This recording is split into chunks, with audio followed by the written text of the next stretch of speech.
నిజంగానే తన ప్లానింగ్తో పూనకాలు పుట్టించేందుకు సిద్ధమయ్యారు మెగాస్టార్. 70 ఏళ్లు దాటాక కూడా తన జోరుతో కుర్ర హీరోలకు కునుకు లేకుండా చేస్తున్నారు చిరు. ప్లానింగ్ ఉంటే ఎంత ఫాస్ట్గా సినిమాలు చెయ్యొచ్చు అనేది ఈ జనరేషన్కు చూపిస్తున్నారు మెగాస్టార్.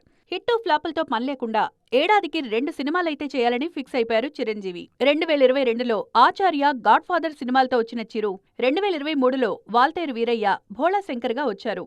2024, 25 ఖాళీగా వెళ్లిపోయినా 26లో మాత్రం 3 సినిమాలు విడుదల చేయాలని చూస్తున్నారు ఈ హీరో. సంక్రాంతికి మన శంకర వరప్రసాద్ గారు విడుదల కానుంది. అనిల్ రావిపూడి తెరకెక్కిస్తోన్న ఈ చిత్ర షూటింగ్ చివరి దశకు వచ్చేసింది. మన శంకర వరప్రసాద్ గారిలో వింటేజ్ చిరంజీవి కనిపిస్తున్నారు. కథా కథనాలు పక్కన పెట్టి పూర్తిగా 30 ఏళ్ల నాటి చిరును ప్రెజెంట్ చేస్తున్నారు అనిల్. ఇందులో వెంకటేష్ కూడా నటిస్తోండడంతో అంచనాలు మరింత పెరిగిపోయాయి. బిజినెస్ పరంగానూ రికార్డులు తిరగరాస్తోంది శంకర వరప్రసాద్.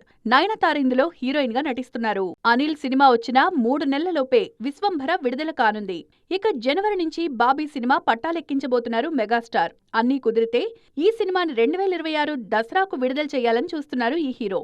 అంటే సంక్రాంతికి శంకర వరప్రసాద్, సమ్మర్కు విశ్వంభర, దసరాకు బాబీ సినిమా రానున్నాయన్నమాట. ప్లానింగ్ అదిరింది. వర్కౌట్ అయితే ఇంకా అదురుతుంది.